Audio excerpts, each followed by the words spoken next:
এতিয়া আমি কৰিম 3 নম্বৰটো সো 3 নম্বৰ দিয়া আছে 43.123456789 যাৰ ওপৰত বাৰ আছে ইয়াক আমি বাৰ বুলি কওঁ বাৰ মানে কি বুজাইছো 1.2 আছে আৰু যেনেকৈ 2 ওপৰত বাৰ আছে তেতিয়া মানে কি 2 2 ৰিপিট হৈ গৈ আছে বাৰে বাৰে ৰিপিট হৈ গৈ আছে ধৰি লোৱা 2.25 আছে 25 ৰ ওপৰত বাৰ আছে বাৰ মানে কি বুজাইছে 2.5 25 মানে বাৰে বাৰে ৰিপিট হৈ গৈ আছে ইয়াকে বাৰ মানে বুজায় তো চোৱা আমাৰ 43 পইণ্ট ইয়াৰ ওপৰত বাৰ আছিল 1 পৰা 9 লৈকে যেটো সংখ্যাটো আছে তাৰ ওপৰত বাৰ আছে বাৰ মানে কি বুজাইছে বাৰে বাৰে ৰিপিট হৈ গৈ আছে সংখ্যাটো হয়নে না dot dot dot dot dot চোৱা গতিকে ই সেম ৰিপিট হৈছে যেনেকৈ বাৰ মানে কি সেম ৰিপিট হোৱাটো তেনেকৈ বাৰ লগা সংখ্যাবোৰ সদায় পৰিমেয় সংখ্যা হয় কাৰণ সেম ৰিপিট হয় ন আৰু আমি সেম ৰিপিট হয় গতিকে ই অপৰিসমাপ্ত কি হ'ব দশমিক বিস্তৃতি আছে ইয়াৰ অপৰিসমাপ্ত দশমিক বিস্তৃতি থাকিলেও এইটো সংখ্যাটো পৰিমেয় হ'ব দেই আমি ইয়াত শিকিছিলোঁ নহয় যিবিলাক অপৰিসমাপ্ত দশমিক বিস্তৃতি থাকিব সেইবিলাকো পৰিমেয় হ'ব তো চোৱা আৰু অপৰিসমাপ্ত যিটো দশমিক বিস্তৃতি হ'ব এইটো সেম ৰিপিট হ'ব লাগিব চোৱা ইয়াত সেম ৰিপিট হৈছে যে সেইকাৰণে ই পৰিমেয় সংখ্যা ঠিক আছে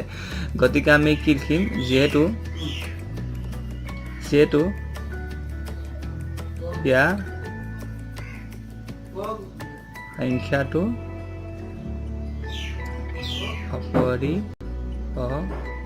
অপৰিসমাপ্ত দশমিক বিস্তৃতি আছে দশমিক বিস্তৃতি আছে গতিকে ই এটা পৰিমেয় সংখ্যা চোৱা অপৰিসমাপ্ত দশমিক বিস্তৃতি আছে সেইকাৰণে ই পৰিমেয় সংখ্যা ঠিক আছে এতিয়া চোৱা আমাক কিউ আকাৰ সুধিছে ন কিউ আকাৰ উলিয়াবৰ কাৰণে আমি এতিয়া কি কৰিম চোৱা প্ৰথম যেতিয়া এনেকৈ বাৰ লগা সংখ্যাবিলাক থাকে তেতিয়া আমাৰ এটা নিয়ম থাকে কিউৰ পি বাই কিউ আকাৰত তাক প্ৰকাশ কৰিবৰ কাৰণে যাক আমি ক্লাছ 9ত কৰি আহিছিলোঁ তোমালোকৰো মনত আছে চাগে ক্লাছ 9ত আমি এনেকুৱা অংক কৰি আছিলোঁ মানে যিবিলাক আছিলে যেনেকৈ 1 2 ইয়াৰ ওপৰত বাৰ আছে আৰু এই প্ৰশ্নটো আমাক কৈছিলে পি বাই কিউ আকাৰত প্ৰকাশ কৰিবলৈ যেনেকৈ ধৰি লোৱা তোমাৰ 1.2 আছিলে 2 ওপৰত বাৰ আছিল ঠিক আছে সৰি ইয়াত 1.2 আছিলে আৰু 2 ওপৰত বাৰ আছিলে এই প্ৰশ্নটো কৈছিলে আমাক পি বাই কিউ আকাৰত প্ৰকাশ কৰিবলৈ এনেকৈ ধৰণৰ প্ৰশ্ন আমাৰ ক্লাছ 9ত আছে আমি সেইটো নিয়মেৰে আমি কৰিম ঠিক আছে বাৰ ওপৰত বাৰ আছে আৰু ইয়াক আমি পি বাই কিউ আকাৰত প্ৰকাশ কৰিব লাগে তো চোৱা ছাত্ৰ ছাত্ৰীসকল আমি কি কৰিম সবতকৈ আগত আমি লিখিম ধৰা হ'ল চোৱা এই বাৰটো যাৰ ওপৰত আছে তাক আমি x ধৰি ল'ম মানে x সমান কি আছিলে বাৰ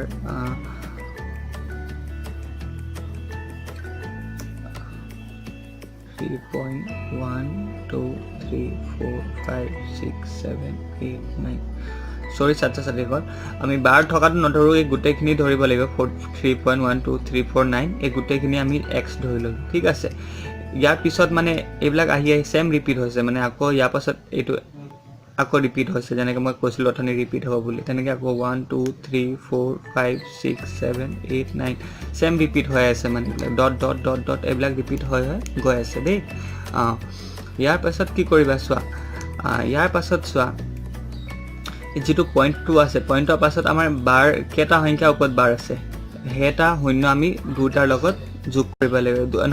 দুইটাৰ লগত পূৰণ কৰিব লাগিব চোৱা 12ৰ পিছত 9টা সংখ্যা আছে ঠিক আছে মানে আমি 9টা 0 লগা মানে আমি কি কৰিব লাগিব 1 আৰু 9টা 0 2 1 2 3 4 5 6 7 8 9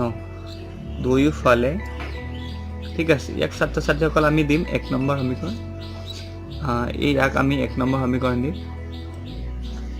ইয়াক আমি 1 নম্বৰ সমীকৰণ দিম ঠিক আছে তো আমি এতিয়া কি লিখিম দুয়োফালে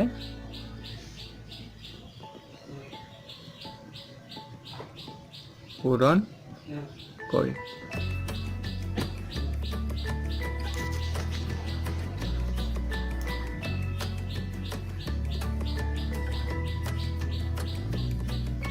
দুইফালে পূৰণ কৰে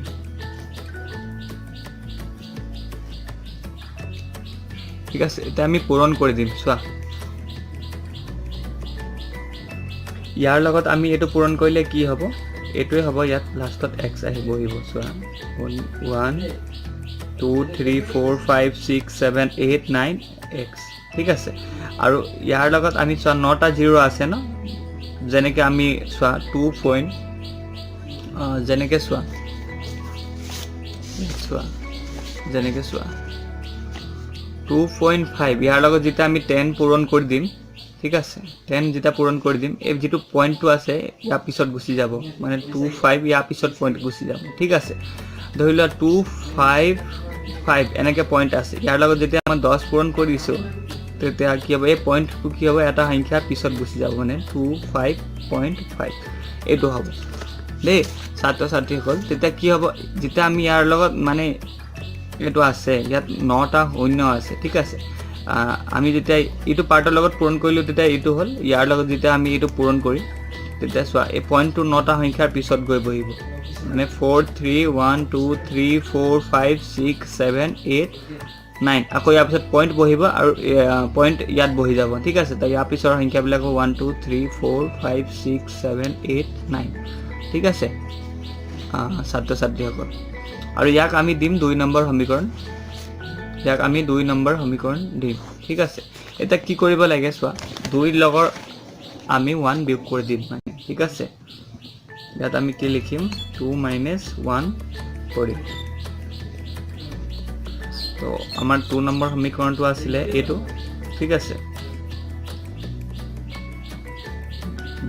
এটো আছিল 2 3 4 5 6 7 8 9 আৰু 4 3 1 2 3 4 5 6 7 8 9.1 2 3 4 5 6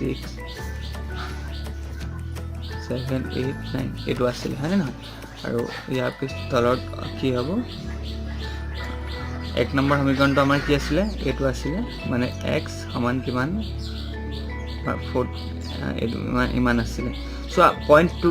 যত আছে এই পইণ্টটো বহাই অংকটো বহাবা পইণ্টটো আগত বহাই লবা তাৰপিছত সংখ্যাবিলাক বহাবা পইণ্টৰ আগত যিবিলাক সংখ্যা আছে এইবিলাক আগত বহাবা পইণ্টৰ পিছত যিবিলাক সংখ্যা আছে এইবিলাক ইফালে বহাবা ঠিক আছে পইণ্টৰ পিছত সংখ্যা আছে এইবিলাক ৰিপিট হোৱাবিলাক 1 2 3 4 5 6 7 8 ছাত্ৰ ছাত্ৰীসকল এতিয়া আমি কি কৰিব লাগে মাইনাস কৰিব লাগে মানে 2 পা 1 মাইনাস কৰিব লাগে আগত তোমালোকে মাইনাস কৰিছা নে নাই কৰা এতিয়া চোৱা ইয়াত ইমান আছে ঠিক আছে ইয়াৰ পা আমি x টো মাইনাস কৰিব লাগে আৰু এই বিলাকৰ পা আমি এটো মাইনাস কৰিব লাগে ঠিক আছে তো চোৱা ইয়াৰ পা আমি x মাইনাস কৰিলে ঠিক কি থাকিব যেনেকৈ চোৱা ইয়াত তোমাৰ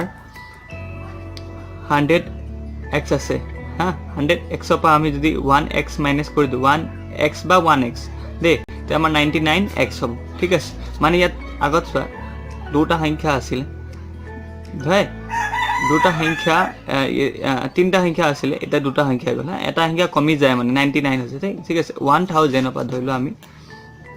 1000x পা যেটা আমি অকল x মাইনাস কৰি দিম তেতিয়া কিবা 99x হ'ব মানে সো তিনটা 9 হ'ব ঠিক আছে এনেকে মানে ইয়াত কি হ'ব এটা সংখ্যা কমি যায় না ঠিক আছে ইয়াত সো ইয়াত টোটাল কিমান সংখ্যা আছে 10টা সংখ্যা আছে এটা সংখ্যা কমি যাব 99 হ'ব ঠিক আছে মানে 1 2 3 4 5 6 7 8 ঠিক আছে 8 9x আৰু চোৱা পয়েন্ট থাকিলে কেনেকে মাইনাস হয় আগতে কৰিছানে নাই কৰা চোৱা মই আৰু এবাৰ দেখাই দিছো যেনেকৈ চোৱা আমাক 2 ৰ লগত আমি 1.2 মাইনাস কৰিব লাগে ঠিক আছে 2 ৰ পাছত কি পয়েন্ট এটা থাকে কিন্তু গায়ব হৈ থাকে আমি দেখি নাপাওঁ আসলে এই সাথে সাথে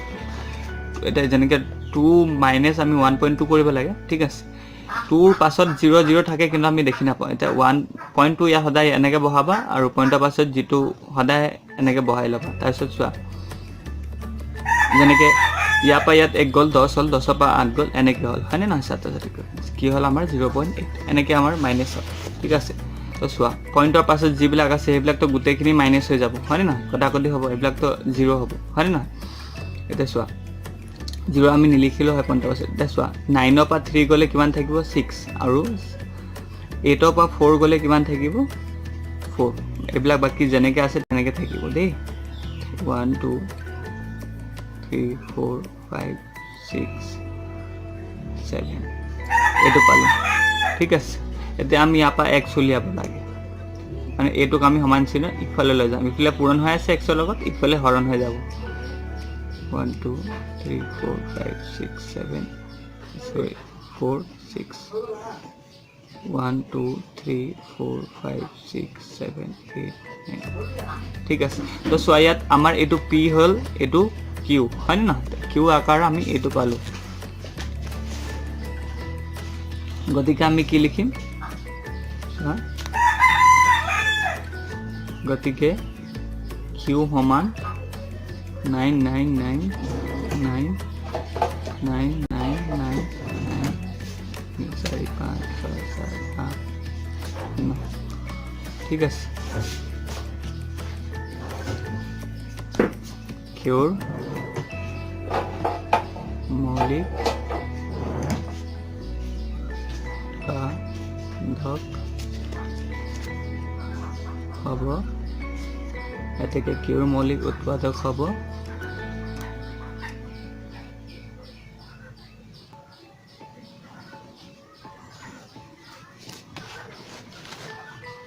চোৱা ইয়াত 9টা আছে, হয়নে? 9টা আছে। 9ক আমি কেনেকৈ লিখিব পাৰোঁ? 3 × 3 ওপৰত 9 এনেকৈ লিখিব পাৰোঁ। গতিকে আমাৰ কি হ'ব 3 × 9 3 × 9 এইটো আমাৰ আনচাৰ। ঠিক আছে, এইদৰে কৰিলে সমাধান হ'ব।